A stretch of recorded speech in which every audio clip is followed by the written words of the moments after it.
I've had Capone with me ever since I was 15 years old.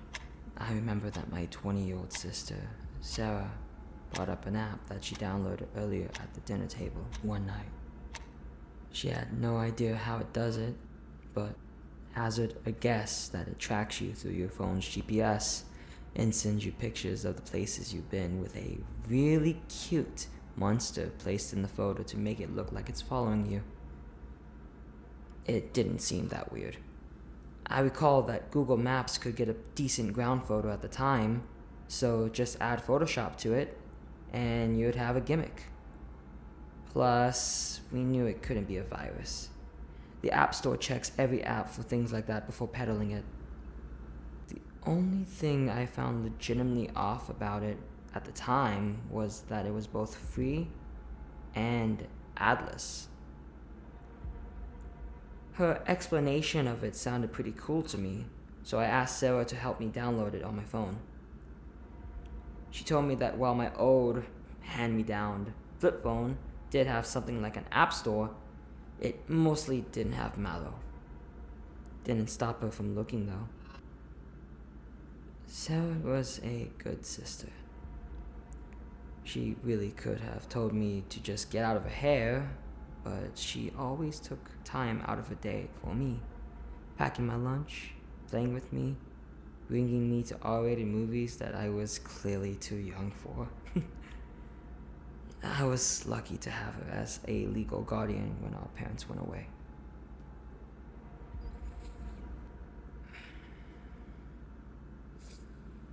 I was too young to process it all when it happened, but my mom and dad died from a head-on collision with a drunk driver. Sarah took care of me as my legal guardian up until I moved out for college.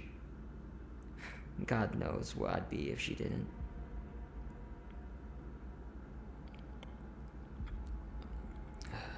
After some brooding, she found the app, which was a surprise to both of us.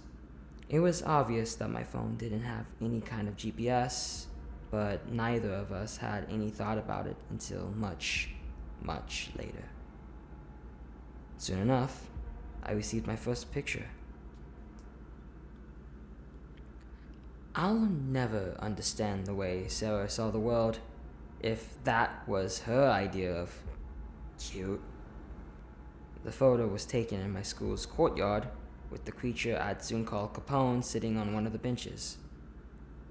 You could barely see him, but there he was, covered in his black matted fur, with his knife-like claws, a set of blank, pure white eyes, and that face, which was merely a skull belonging to some kind of large beast, looking directly at us with that large, wolfish grin. I gave the phone back to Sarah, telling her how terrifying it was, and that I didn't want the messages anymore. She just jokingly punched my shoulder, saying, "Oh, don't be such a baby. It is too cute. Look how happy he is to meet you." I looked back at his face, his wide grin specifically. I have to admit, I laughed at it. It was just the sheer wrongness of that statement that made me listen to the next. "I'm sure he'll grow on you eventually. Tell you what, if you can put up with him for one whole week, we'll go see that movie you've wanted to see. If he still gives you nightmares, we'll delete it. If you end up liking it, we'll laugh about it later. Deal?" I looked at the picture again. It appeared that getting a photo every now and then was the extent this was going to go to, and looking at it in hindsight, I probably would have kept it on for next to nothing if she really wanted me to, so I agreed. Sarah was ecstatic after that, and assured me that I wouldn't regret it while showing me some of her own pictures. She only had 3 so far, one at her office, one at the park, and another on the road we lived on, each picture containing her own clearly visible entity. I must have looked nervous or something, because she suggested that I name mine like she did with her Cassandra. I thought about it for a bit. Let me make something clear though, because it seems to come up whenever I tell people this. I didn't name my mallow Capone because of the incident with my parents. I didn't even know that my mom and dad's arrest involved alcohol at the time. I named him after a history lesson I found amusing in school where people's fear got the best of them. And as my teacher put it, it ended up doing more harm than good. It was intended as a reminder that I shouldn't be making the same mistake.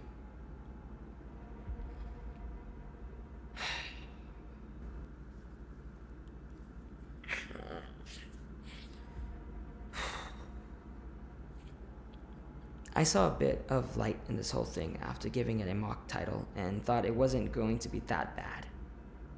I went to bed and my normal life went on for just a little while longer. I continued to get pictures of Capone for a while, following me at school, the bus stop, my street, virtually everywhere I went. It wasn't until the third or fourth day when I got called in from class. I was thinking that I was in trouble for something, even if I didn't know what, but as soon as I saw Sarah, that feeling was stifled. She looked very shaken. The instant she saw me, she immediately yanked my arm and brought me to the car. Sarah was not looking good at all. She kept asking questions about Capone, things like if I saw him or if I received any photos from him with me in the images.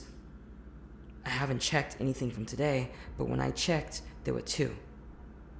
I remember exactly when and where those messages were taken because during them, I made a mental note that I got some texts from Capone.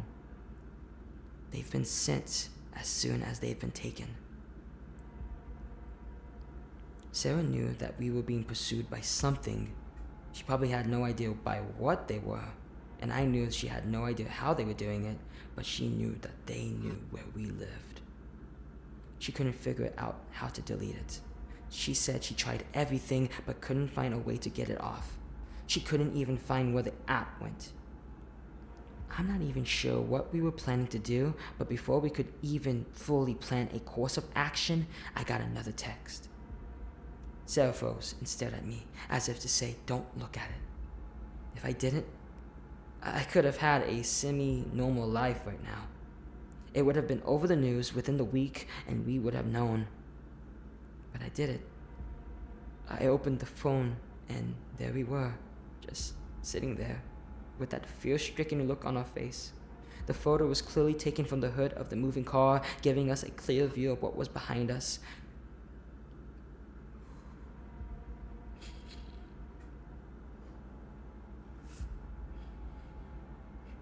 He took up most of the back seat and towered over me. We both turned around, preparing to scream at the monstrosity behind us, but when we did, the seat was empty. We didn't know what was happening or what to make of it, but we felt that the only thing to do is run away and abandoning the car.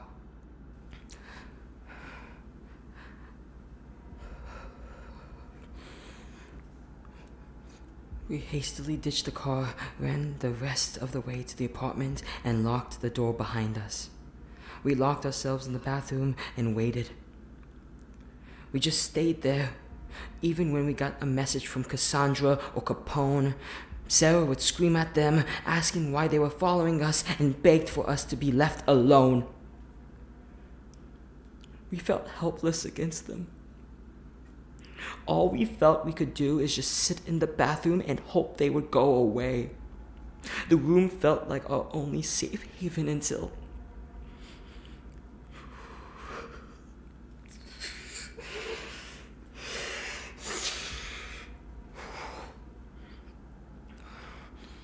until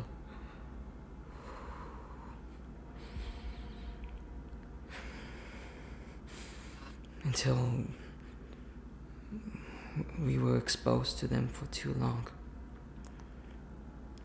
Sarah started to panic, saying that she kept seeing one of them behind her. I wasn't seeing it though. I was more concerned about trying to calm her down by telling her that maybe they weren't really there than I was about seeing Capone in the mirror.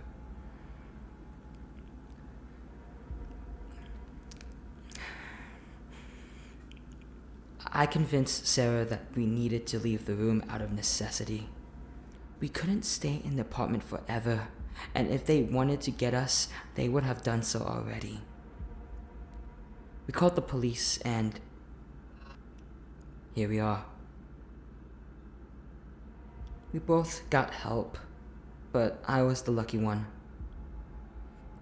Everyone's case was different in terms of interaction, but for me, Capone was always in the mirror or some reflective thing large enough to show him. He was predictable, and I could find ways to block him out when I needed it. I learned how to expect Capone, and after a while, he kind of grew on me. I used to have a makeshift curtain that I would pull over the mirrors when I didn't want to see him, but I started using that curtain less and less as time went on. Capone always seemed to try and interact with me, even if I didn't understand what he was trying to say most of the time. I started to greet Capone with a casual wave as I passed by him from the living room mirror, and eventually he started to wave back. He kind of became a constant companion to me, and I adjusted to Capone just as he adjusted to me. My case wasn't as severe as Sarah's. She saw Cassandra everywhere she looked, around every corner, just out of sight, over her while she slept.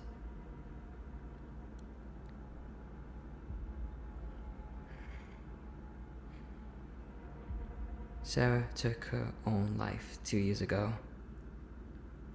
I wanted to blame the Mallows for it, but I can't. Following the person who looks at the messages is just what they do. Now, every time I see Capone, I'm reminded of what I did in the car that day. I knew I shouldn't have picked up that text. If I didn't, she would still be here.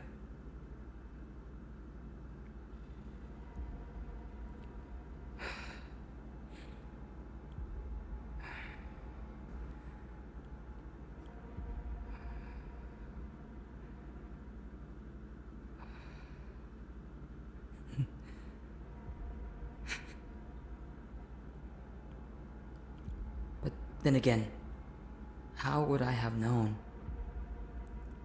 I don't know who made the Mallows or why.